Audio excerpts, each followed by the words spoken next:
पहलगाम में जो दुखद घटना घटी है, लोग मारे गए हैं, मैं उनको अपनी सच्ची श्रद्धांजलि अर्पित करता हूं। उन परिवारों के प्रति अपनी शोक संवेदना व्यक्त करता हूं। बहुत ही दुखद घटना है, ऐसी घटना नहीं होनी चाहिए।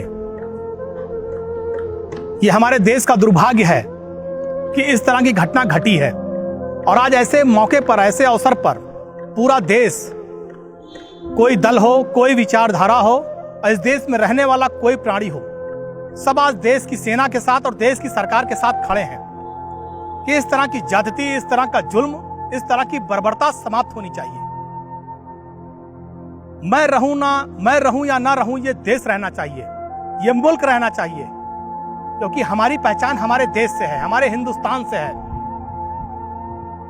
और अगर हमारा देश नहीं रहेगा, हमारा मुल्क नहीं रहेगा, हमारा देश सुरक्षित नहीं रहेगा, तो ना हमारी कोई पहचान रहेगी, ना हमारी विचारधारा, हमारे दल और किसी चीज की कोई पहचान नहीं रहेगी। जब ये देश सुरक्षित रहेगा, देश के लोग सुरक्षित रहेंगे, देश की सीमाएं सुरक्षित रहेंगी, तभी ये देश तरक्की और प्रगति के रास्ते पर आगे बढ़ सकता है।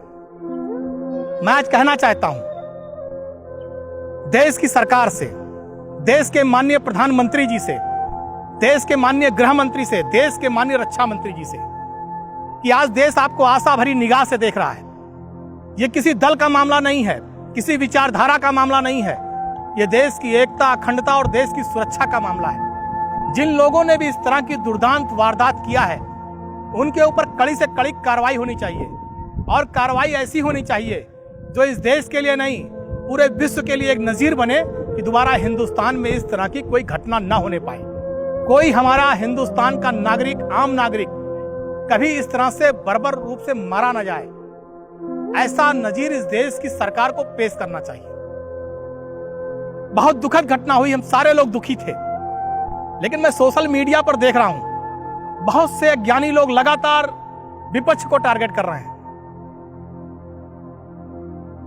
आज जो लोग सत्ता में नहीं हैं, कुछ लोगों को देखा मैंने फेसबुक पे सवाल कर रहे हैं, कहां है पीडीए, कहां है पीडीए के नेता, क्या हुआ।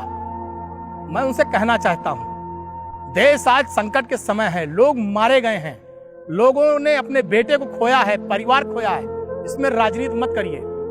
देश की अस्मिता और सुरक्षा ये राजनीति का विषय नहीं है, आपस में लड़ने का विषय नहीं है। और अगर आप लिख रहे हैं फेसबुक पर, मैं देखा बहुत से लोगों की भुजाएं फड़फड़ा रही हैं। अरे अगर भुजाएं फड़फड़ा रही हैं तो फेसबुक पे नहीं फड़फड़ानी चाहिए, जाइए देश के लिए कुछ कर दिखाइए। फेसबुक पर अपनी भुजा को फड़फड़ा करके ज्ञान न दीजिए, ज्ञान दे करके जो है सस्ती लोकप्रियता ना हासिल करिए। और जो लोग दूसरे नेताओं को टारगेट कर रहे हैं, आप लिख रहे हैं कहां हैं पीडीए के लोग। क्या देश के प्रधानमंत्री अखिलेश यादव जी हैं? क्या देश के गृह मंत्री अखिलेश यादव जी हैं? अगर देश के प्रधानमंत्री की कुर्सी पर अखिलेश यादव जी बैठे होते, गृह मंत्री की कुर्सी पर बैठे होते, तो सवाल निश्चित रूप से श्री अखिलेश यादव से होना चाहिए था। अखिलेश यादव जी से जवाब तलब होना चाहिए था। मैं जो लोग फर्जी आरोप लगाकर सस्ती लोकप्रियता हासिल करना चाहते हैं, उनसे कहना चाहता हूं, नेताजी देश के रक्षा मंत्री रहे हैं। जब नेताजी रक्षा मंत्री थे तो इतिहास पढ़ लीजिए, चीन और पाकिस्तान को खदेड़ने का काम नेताजी के समय सेना ने किया था, अपने देश की सीमा और सुरक्षा को सुरक्षित करने का काम किया था। और आज क्या स्थिति है? पुलवामा नहीं हुआ था, किसके समय हुआ था? और जो पुलवामा हुआ उस पर क्या कार्रवाई हुई थी? मैं पुरानी बातों में नहीं जाना चाहता। आज पूरा देश दुखी है, हम सब दुखी हैं कि एक ऐसी घटना हुई है कि हमने अपने लोगों को खोया है।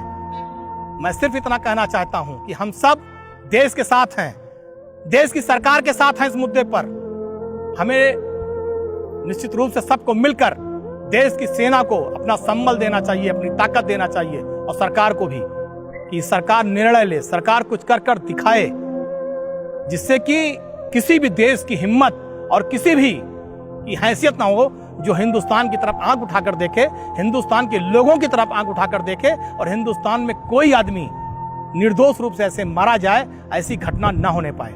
इस घटना की जितनी निंदा की जाए कम है। देश से बढ़ के कुछ नहीं है, देश सर्वोपरि है, देश की एकता और अखंडता, सुरक्षा सर्वोपरि है, देश का सम्मान सर्वोपरि है, देश हमारे माथे का तिलक है, हमारी इज्जत और आबरू है। ये पूरी तरह से सुरक्षित रहना चाहिए। और मैं कहना चाहता हूं, अगर देश के ऊपर कभी कोई बात आए, कभी कोई जरूरत पड़ेगी, तो मैं पवन पांडे ये बहुत जिम्मेदारी से कह रहा हूं, मुझे अपने प्राणों की आहुति और शरीर का कतरा कतरा खून भी अगर देश के लिए समर्पित करना पड़े, देश की इज्जत के लिए, देश के सम्मान और अभिमान के लिए, तो मैं पीछे नहीं हटूंगा। लेकिन ये जो लोग सस्ती लोकप्रियता पाने के लिए भुजाएं फड़फड़ा रहे हैं, शब्दों के तीर चला रहे हैं, दूसरे नेताओं पर टिप्पणी कर रहे हैं, ये करना बंद करिए। आज जो स्थितियां परिस्थितियां हैं, सब एक होकर देश को सुरक्षित करिए और ऐसे आतंकवादियों को, ऐसे दोषियों पर कड़ी कार्रवाई कराइए, जिससे कि हिंदुस्तान एक नजीर पेश करे और आने वाले भविष्य में किसी की हैसियत ना हो कि वो हिंदुस्तान की तरफ आंख उठाकर देखे। जय हिंद, जय भारत।